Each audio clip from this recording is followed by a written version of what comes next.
अस्सलाम वालेकुम। सुप्रभात बच्चों। क्लास 11वीं से आरोप पुस्तक में से कबीर की दो पद है जिसका शीर्षक है हम तो एक एक करी जाना संतो देख जग होना। ये उनके पद की पहली पंक्तियाँ ही है। मैंने जैसे चौथा भाग लेने की जरूरत नहीं थी। मैं चाहता था चौथे भाग में आपको प्रश्नों के उत्तर दे देता, और आप बड़े बच्चे हैं तो आपसे बात करना डिस्कस करना अच्छा लगता है। और कबीर है तो मेरा अगर कोई फेवरेट लेखक कवि या जो भी कहो तो वो कबीर है, क्योंकि वो यथार्थ लिखते हैं। जो सच है वो बेबाक तरीके से उन्होंने लिख दिया।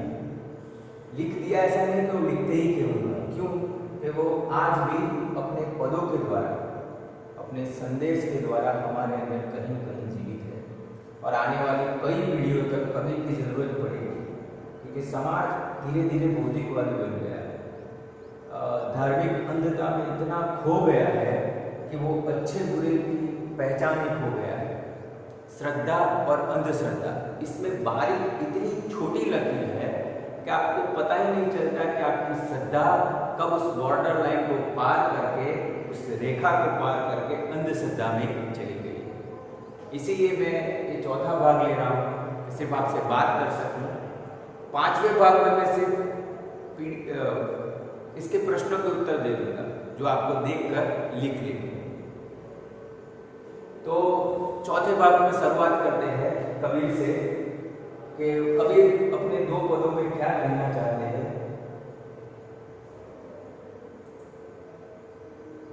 कबीर ने अपने दो पदों में क्या कहा, देखिए।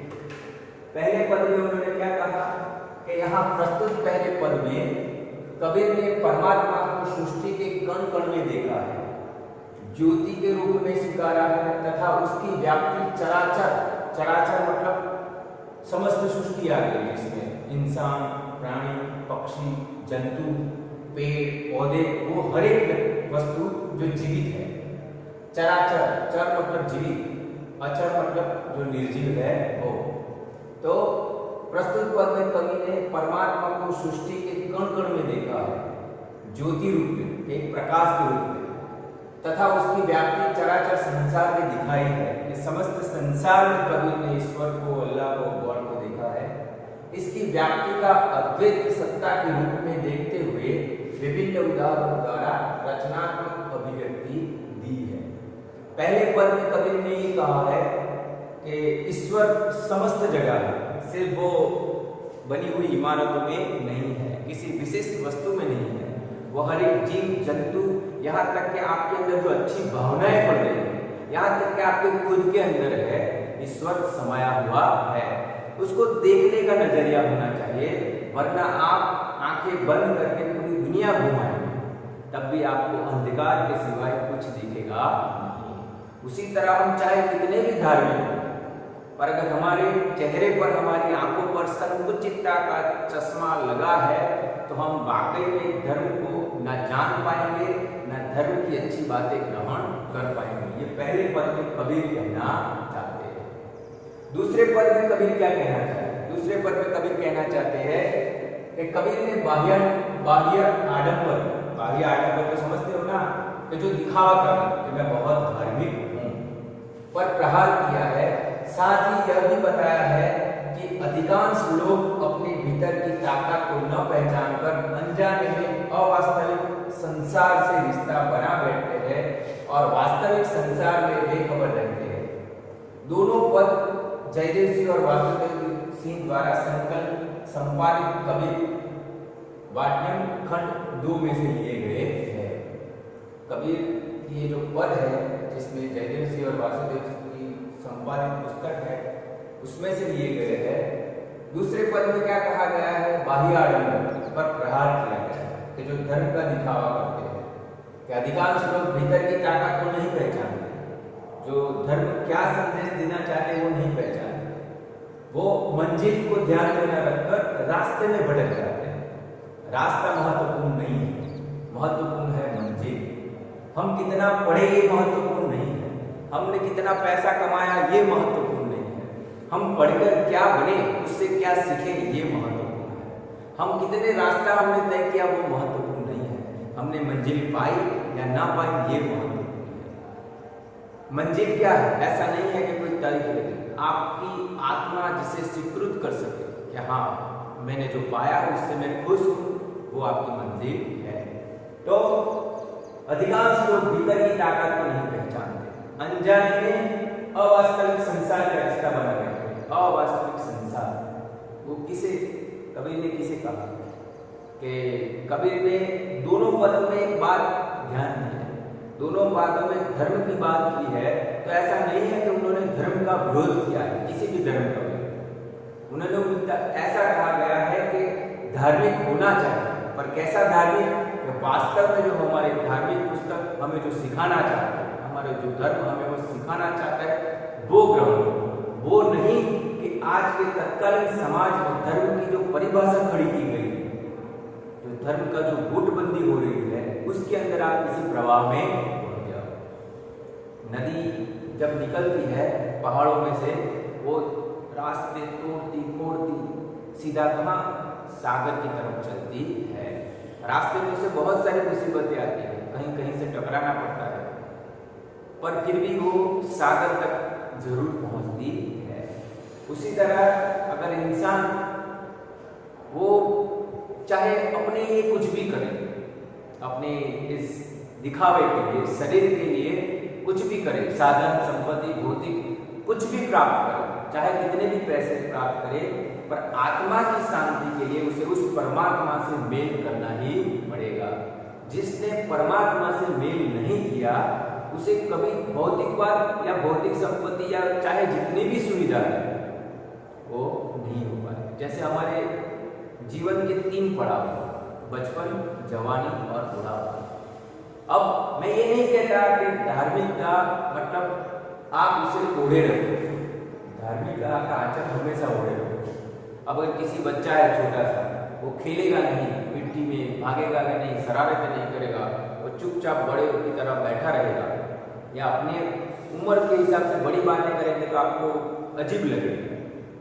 अब कोई जवान आदमी है, अगर वो जवानी में ही कहेगा मुझे थकान हो रही है, मैं इससे ऐसा हो रहा है, मुझे ये प्रॉब्लम है, तब भी आपको कहोगा कि मेंटल है, मानसिक तौर पर बीमार है, हमेशा परेशान करता है। अब इंसान बूढ़ा होता है, अपने बुढ़ापे में अगर वो बच्चों जैसी हरकत करेगा, तब भी आप कहोगे कि सखिया गया है। तो जिस एज में जो करना है वो करना है। परंतु कई लोग ये सोचते हैं कि हमारे आखिरी वक्त में हमें ऊपर वाले को याद करना है या प्राप्त करना है, पर ऐसा है नहीं। हम किसी भी एज में खुद की संतुष्टि के लिए या खुद को सही आईने में देखने के लिए कि हाँ मैं सही हूं, तो इस ईश्वर पर श्रद्धा रखनी होगी। तो कबीर ने जो पद कहे हैं, उन 2 पदों में से पहला पद है कि जिसमें दिखाया गया है कि समस्त जगह ईश्वर है, अगर आप देखना चाहो तो। दूसरे पद में दिखाया गया है कि हर एक इंसान में ईश्वर तो है, और जो दिखावा है उसके पीछे पड़ जाते हैं। इसीलिए अगर वाकई में पूरे विश्व ने ईश्वर को सही मायने में प्राप्त किया होता ना, तो जितनी भी देश और दुनिया में समस्याएं है वो होती। मैं एक चीज कहता हूँ, 2 पंक्तियां, कि कहीं जिद भी पूरी और कहीं जरूरियात भी अधूरी, कहीं जिद भी पूरी, कहीं जरूरियात भी अधूरी, कहीं सुगंध भी नहीं और कहीं पूरा जीवन कस्तूरी। लोग वाकई में अगर इंसान में ईश्वर को देखते तो क्या आप मानते हैं कि फुटपाथों पे ये गरीब, भिखारी या जरूरतमंद लोग रहते, लोग उसमें ईश्वर देखते? तो हम ईश्वर किसमें देखते? मंदिरों, मस्जिदों, गुरुद्वारा, चर्च में देखते, इसीलिए उसे सजा गजा के बड़ा बना देते हैं। पर हम कभी बहुत अपने मन की कि मैंने कुछ अच्छा काम किया है इसलिए हम कुछ उसे दान दक्षिणा दे देते हैं। और वो तो ये पद में कहा गया है कि साधना में बैठा है कि भाई मैं साधना कर रहा हूँ ईश्वर की, पर अगर उसके अंदर अभिमान आता है तो वो साधना नहीं है। मैं एक बार फिर से ये पद पढ़ना चाहूंगा और पद में से अगर कुछ और आपको कह सकूं तो वो कहना चाहूंगा।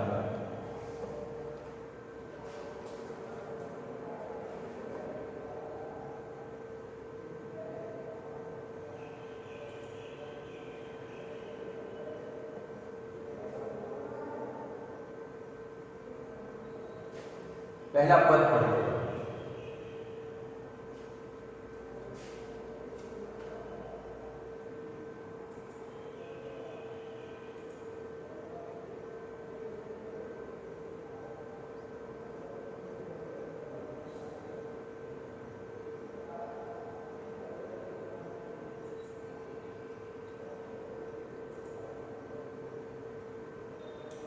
चलिए आगे हम बात करते हैं कि कबीर ये पद आपको क्या सिखाता है। अगर आपका ऑनलाइन टेस्ट लिया जाए तो ऐसा नहीं कि मैं आपको सिर्फ एक पंक्तियों में प्रश्न के उत्तर पूछूंगा, मैं देखना चाहता हूँ कि मैं आपको क्या समझा पाया और आप इस कबीर के पद के द्वारा क्या समझ पाए। इसीलिए अगर मैं कोई प्रश्न पूछता हूँ अभ्यासक्रम के बाहर का भी, तो आप निसंकोच होकर अपने शब्दों में उत्तर लिखने का प्रयत्न कीजिएगा कि आप क्या समझ रहे हो इस प्रश्न को या इस पद के द्वारा आप क्या समझे। तो ज्यादा ना कहते हुए मैं अभी यहाँ अपनी बात को, इस भाग को समाप्त करता हूँ क्योंकि इसकी समस्या है। धन्यवाद।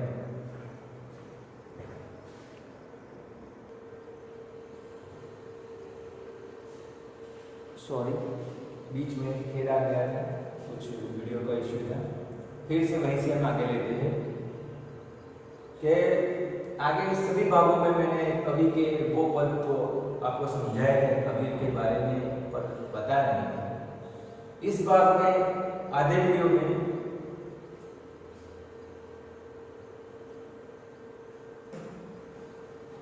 कबीर के बारे में देखेंगे। कबीर का जन्म सन 1398 में ईस्वी सन में काशी में हुआ। ऐसी मान्यता है कि उन्हें एक विधवा ब्राह्मण ने, उस समय के जो समय था वो दौर धार्मिकता का था, तो एक विधवा ब्राह्मणी ने जन्म दिया था। एक मनगढ़ंत कहानियां हैं और सच भी हो सकता है और झूठ भी। कबीर इतने महान हो गए इसीलिए फिर कुछ वर्गों ने ऐसा कहानी बना दी कि वो विधवा ब्राह्मण, मतलब वो ब्राह्मण थे तभी इतना अच्छा लिख पढ़ सके अनपढ़ होते हुए। ये मैं एक बार फिर से, पर अभी जितना किताब में लिखा गया है वो यही है, वो सच है या झूठ वो हम तय नहीं कर सकते। कि 1398 ईस्वी सन में विधवा ब्राह्मणी ने जन्म लिया। लोकलाज के डर से उसे तालाब के किनारे, लहरदारा तालाब के किनारे छोड़ दिया गया। नीरू और नीमा नामक मुस्लिम दंपति जो क्या करते हैं, जुलाहा दंपति थी, उन्होंने उनका पालन पोषण किया। रामानंद नाम के गुरु, रामानंद बहुत उच्च कुल के व्यक्तियों को ही या बच्चों को ही दीक्षा देते थे। पर एक दिन लहरदारा तालाब में रामानंद जब गए नहाने तो ये सुबह सो गए सीढ़ियों पर, उनका पैर लगा, उनके मुंह से जो निकला उनके लिए मंत्र बन गया। तो रामानंद नाम के गुरु उनके बन गए, उन्हें दीक्षा दी गई। उन्होंने निर्गुण भक्ति की दीक्षा दी। निर्गुण किसी व्यक्ति, विशेष वस्तु या स्थान के अंदर भगवान को नहीं देखना है, मगर आत्मा रूपी हर एक जीव जंतु और जीवित वस्तु में ईश्वर को देखना है। उसे क्या कहते हैं, निर्गुण भक्ति दीक्षा दी। साधु संगति और स्वानुभव, वो साधु संगति थे, एक जगह से दूसरी जगह साधुओं के साथ जाते थे। स्वानुभव मतलब कि खुद के अनुभव देखे, उन्होंने संसार देखा और अपने अनुभव से अनपढ़ होते हुए जो घूम घाम के जो उन्होंने भाषा लिखी उसे क्या कहा गया, साधुकड़ी भाषा। क्योंकि साधु के साथ घूमते घूमते तो बहुत सारी भाषाओं का, शब्दों का मेल उनकी भाषा में आता है। कमाल और कमाली नाम की उनकी दो संतानें थी। वे सन 1518 के आसपास 120 वर्ष की दीर्घायु में मगहर में परलोक सिधारे। हिंदू शास्त्रों के मुताबिक काशी में अगर मरण हो तो वो सीधा स्वर्ग जाता है, और काशी से नदी के सामने किनारे मगहर करके गांव था, वहां मरने से क्या मिलता है, नर्क मिलता है, जन्नत। और काशी में मिलने से क्या मिलता है, जन्नत। अब कबीर ये सारी मान्यताओं के विरोधी थे, वो सारे अंधविश्वासों के विरोधी थे, बाह्य आडंबर के विरोधी थे जो धर्म के नाम पर हो रहे थे। तो उन्होंने क्या कहा, वो पूरी जिंदगी काशी रहे, पूरी जिंदगी, और जब मरने की समय आया तो वो कहाँ चले गए, मगहर चले गए। उन्होंने कहा कि अगर काशी में रहने से अगर स्वर्ग मिलता है तो मुझे नहीं चाहिए। मैंने जीवन भर उस ईश्वर की जो तपस्या की है, मुझे उसी के बदले स्वर्ग चाहिए। अगर हो तो वो मैं घर में रहूंगा तो भी मुझे मिलेगा। ऐसे क्रांतिकारी कवि थे जिन्होंने अपने ऊपर जिया है, उनकी बातों ने उन्हें सिर्फ लिखा नहीं है। आजकल के जिन नेता सिर्फ बातें करते हैं, काम करते नहीं है, कोई भी पर ये अपने आप में वो जीवन जिए हैं, इसीलिए कहा गया कि उनका स्व अनुभव रहा है। एक पद हमारे इस किताब से बाहर का मैं देखता हूँ। अब उनकी साहित्यिक विशेषता देख लेते हैं। पद बाद में कि कबीर मूलतः संत थे, उन्होंने निराकार ईश्वर के प्रति अपनी भक्ति प्रकट की। कोई आकार में नहीं ढाला ईश्वर, उसने कहा कि ईश्वर निराकार है। उनका विश्वास था कि सच्चे प्रेम और ज्ञान में ही ईश्वर मिल सकता है। वो विश्वास करते अगर आप किसी भी आसपास पड़ोस देश दुनिया इंसान पशु पक्षी सबसे अगर सच्चे मन से प्रेम करते हो और ज्ञान शिक्षा नहीं, किताबी से हम जो आप प्राप्त करते हो उसे शिक्षा कहते हैं, पर वो शिक्षा जब आपको अंदर अच्छे विचार डालती है और उसे आप बाहर निकालते हो उसे कहते हैं ज्ञान। ज्ञान मतलब आपकी आत्मा की आंखें खोल देता है, उससे ही ईश्वर मिल सकता है। उसके लिए नाम स्मरण और गुरु शरण दोनों की आवश्यकता है। उन्होंने क्या महत्व दिया है? एक तो स्मरण करना, उनका नाम स्मरण करना, तस्बीह या माला घुमा के मन से उसे याद करना। दूसरा गुरु, कि इसके लिए टीचर कोई भी हो सकता है, माता पिता हो, शिक्षक के रूप में हो, या आपका कोई आदर्श हो जिसके द्वारा आप सीख सके, उसकी बहुत आवश्यकता बताई। उन्होंने कहा है गुरु को ईश्वर से ऊंचा स्थान दिया है, इसीलिए तो उनका एक पद है कि गुरु गोविंद दोनों खड़े काको लागू पाए, बलिहारी गुरु आपकी जिन्हें गोविंद दियो बताए। कि गुरु और ईश्वर अगर साथ में है तो मैं किसको सबसे पहले प्रणाम करूंगा, उसके पैर छूंगा, तो वो कहते मैं गुरु के छूंगा। क्यों? कि वो थे तो मैं ईश्वर की प्राप्ति कर पाया। उन्होंने मूर्ति पूजा, तिलक, माला आदि बाहरी पाखंडों का डटकर विरोध किया। हिंदू और मुसलमान दोनों में एक ही ईश्वर का निवास मानते हैं। वो ये नहीं कहते कि ईश्वर और भगवान, अल्लाह हो भगवान या गॉड, उसमें बंटवारा हो। आखिर में ईश्वर एक है और उसके लिए सारे इंसान एक है। उनकी भाषा शैली, कबीर की भाषा अनमोल खिचड़ी है। उसमें राजस्थानी, पंजाबी, अरबी, फारसी, गुजराती आदि शब्दों का मिला जुला प्रयोग है। क्यों? क्योंकि वो जो भ्रमण करते थे वो तो पढ़े लिखे तो थे नहीं, तो उन्होंने जो सुन के जो भाषा सीखी थी वो राजस्थानी थी, पंजाबी थी, अरबी फारसी थी और गुजराती थी, सारी जगह भ्रमण की। तो उनकी भाषा साधुकड़ी भाषा कहलाई गई। रमते राम होने के कारण कबीर ने, रमते राम मतलब वो घूमते रहते थे, इधर उधर से लोग प्रत्येक शब्दों को अपनी वाणी में मिला लिया। रामचंद्र शुक्ल ने उनकी भाषा को सतुक्कड़ी भाषा कहा है। कबीर की भाषा कैसी थी? अनगढ़ क्यों ना हो, वह हृदय के भाव को प्रकट करने में पूरी तरह समर्थ थी। वो जबरदस्त जंग लेखक थे। क्या कहा गया है उनकी भाषा के लिए? कि उनकी भाषा में सभी भाषाओं का मिश्रण है। उनकी भाषा शायद व्याकरण की दृष्टि से ना हो और वो मन की दृष्टि से, अपने भाव प्रकट करने की दृष्टि से बहुत समर्थ थे और बहुत व्यंग्य लेखक थे। वो दो शब्दों में करारे रूप से, बहुत व्यंग्यात्मक रूप से अपनी बात कहने के लिए बहुत माहिर थे, जो हम उनके जोर से हमें पता चलता है। उनके दो पद देखते हैं हम। पद देखकर, ये पद आपकी पुस्तक में नहीं है, ऐसे ही कहता हूँ कि प्रेमी ढूंढत मैं फिरो, प्रेमी मिले न कोई, प्रेमी को प्रेमी मिले, सब विष अमृत हो। कि प्रेमी ढूंढत मैं फिरो, प्रेमी न मिले न कोई। 11th में हो तो प्रेमी मतलब एक ही अर्थ मत निकालना। प्रेमी का मतलब है जो दोस्त है, स्नेही सजन है, या कोई भी ऐसा जिससे मिलकर आपको खुशी मिले, ऐसा ढूंढने में निकला, पर ऐसा मुझे कोई मिला नहीं। क्यों? क्योंकि खुद मैं ऐसा नहीं हूं।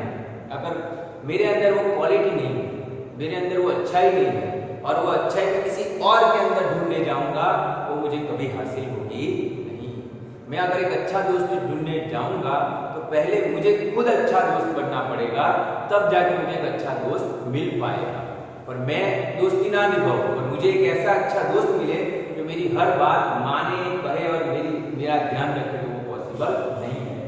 आगे बढ़ के कहते हैं कि प्रेमी को प्रेमी मिले सब विष अमृत हो। अगर वाकई में एक अच्छे इंसान को एक अच्छा इंसान मिलता है, एक दोस्त को दोस्त मिलता है, एक भाई को भाई मिलता है, तब क्या होता है कि समाज में या कहीं भी जो विष है, जो नफरत है, वो अमृत में बदल जाती है। विष मतलब जहर, विष का जहर, जो नफरत रूपी जहर अमृत में बदल जाता है, प्रेम में बदल जाता है। तो ये इनकी विशेषता है कि दो पदों में, अगर मैं चाहूं तो दो पदों में 1 घंटे तक आपको समझा सकता हूं। इतनी भेद छुपे है, इतना सार छुपा है, इतना संदेश छुपा है। बस पर यहीं तक कबीर को आप समझे होंगे, कबीर के 2 पदों को समझे होंगे। आने वाले भाग में मैं सिर्फ PDF फाइल के द्वारा प्रश्नों के उत्तर दूंगा, जिसे आपको देखकर आपकी फेयर नोटबुक में पहले कबीर के 2 पद लिखने हैं, बाद में जो मैं PDF फाइल के जरिए भाग 5 में प्रश्नों के उत्तर दूंगा वो लिखने हैं। धन्यवाद।